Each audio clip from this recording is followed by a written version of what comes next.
ആശ്വാസകിരണം അപേക്ഷ സ്വീകരിക്കാതായിട്ട് 7 വർഷം. കിടപ്പ് രോഗികളെ പരിചരിക്കുന്നവർക്ക് ആശ്വാസമായ ആശ്വാസകിരണം പദ്ധതിയിലേക്ക് അപേക്ഷ സ്വീകരിക്കാതായിട്ട് 7 വർഷം കഴിഞ്ഞിരിക്കുന്നു. ബഡ്ജറ്റിൽ അനുവദിക്കുന്നതിനേക്കാൾ കൂടുതൽ തുക ചെലവാകുന്നെന്ന് കാരണത്താൽ പരിഗണിക്കാതെ കെട്ടിക്കിടക്കുന്നത് 71.233 അപേക്ഷകൾ. നിലവിൽ തുക കിട്ടുന്നത് 28,028 പേർക്ക് മാത്രമാണ്. 2018-19 1,20,301 പേരുണ്ടായിരുന്നു. കിടപ്പ് രോഗികളെ സംരക്ഷിക്കുന്നതിനാൽ ജോലിക്ക് പോകാൻ കഴിയാത്തവർക്കായി സംസ്ഥാന സർക്കാർ നടപ്പാക്കിയ പദ്ധതിയാണിത്. ഓട്ടിസം, സെറിബ്രൽ പാൾസി, അർബുദം, അന്ധത, പ്രായാധിക്യം തുടങ്ങിയ കാരണങ്ങളാൽ ദൈനംദിന കാര്യങ്ങൾക്ക് പരസഹായം ആവശ്യമായവരുടെ പരിചാരകർക്ക് മാസം തോറും 600 രൂപ നൽകുന്ന പദ്ധതിയാണ്. 2010 തുടങ്ങിയത്. അന്ന് 250 രൂപയായിരുന്നു നൽകിയിരുന്നത്. 2015-16 72,359 പേരും, 2016-17 9,251 പേരും, 2017-18 1,02,952 പേരും, 2018-19 1,20,301 പേരും ഗുണഭോക്താക്കളുടെ എണ്ണം ഉണ്ടായിരുന്നതാണ്. എന്നാൽ 2018 മാർച്ചിന് ശേഷം പുതിയ അപേക്ഷകൾ സ്വീകരിച്ചിട്ടില്ല.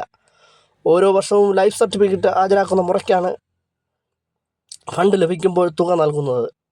ഈ സാമ്പത്തിക വർഷം 2 ഘട്ടങ്ങളായി കിട്ടിയ തുക കൊണ്ട് 9.95 കോടി രൂപ വിതരണം ചെയ്തു എന്നാണ് വകുപ്പ് പറയുന്നത്.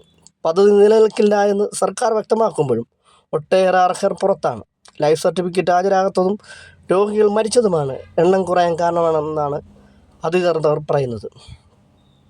പരിഗണിക്കാത്ത അപേക്ഷകളുടെ എണ്ണവും ഏറ്റവും കൂടുതൽ തിരുവനന്തപുരത്തും കുറവ് ഇടുക്കിയിലുമാണ്.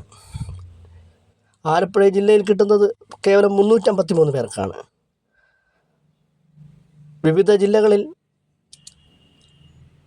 അപേക്ഷകരുടെയും തുക കിട്ടുന്നവരുടെ എണ്ണം ജില്ലാടിസ്ഥാനത്തിലാണെങ്കിൽ കൊല്ലം 6,481 പേരും കിട്ടുന്നവർ 1,521 7 പേരുമാണ്. പത്തനംതിട്ടയിലാണെങ്കിൽ 1,913 പേരും കിട്ടുന്നവർ 581 പേരുമാണ്. ആലപ്പുഴ ജില്ലയിലാണ് 4,982 പേരും കിട്ടുന്നവർ 1,722 പേരുമാണ്. കോട്ടയം 2,920 പേരാണെങ്കിൽ കിട്ടുന്നവർ 1,219 പേര് മാത്രമാണ്. എറണാകുളത്ത് 4,485 പേരാണെങ്കിൽ കിട്ടുന്നവർ 1,915 പേർ മാത്രമാണ്. തൃശ്ശൂർ 62,071 പേരാണെങ്കിൽ കിട്ടുന്നവർ 1,906 പേര് മാത്രമാണ്. പാലക്കാട് 6,390 പേരാണെങ്കിൽ കിട്ടുന്നവർ 2,263 പേരാണ്. മലപ്പുറത്ത് 8,505 പേരാണെങ്കിൽ കിട്ടുന്നവർ 4,488 പേരാണ്. കോഴിക്കോട് 8,360 പേരാണെങ്കിൽ 4,964 പേർ മാത്രമാണ് ലഭിക്കുന്നത്. വയനാടിലാണെങ്കിൽ 1,251 പേരാണെങ്കിൽ 348 പേർക്ക് മാത്രമാണ് കിട്ടുന്നത്. കണ്ണൂരാണെങ്കിൽ 5,376 പേരാണെങ്കിൽ 2,550 പേരാണ് ലഭിക്കുന്നത്. കാസർഗോഡ് ആണെങ്കിൽ 2,125 പേരാണെങ്കിൽ കിട്ടുന്നത് 613 പേർക്കാണ്.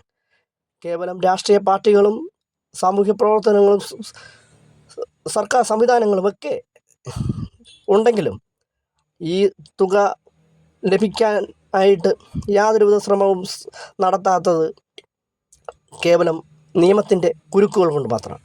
അത് ആ നിയമക്കുരുക്ക് മാറ്റുവാൻ നിയമസഭയിലെ മെമ്പർമാർക്ക് കഴിഞ്ഞില്ല എന്നുണ്ടെങ്കിൽ ഇത് അവശരായ സാധാരണക്കാർക്ക് ഉള്ള നീതി നിഷേധത്തിൻ്റെ ഒരു നടപടി മാത്രമാണ്.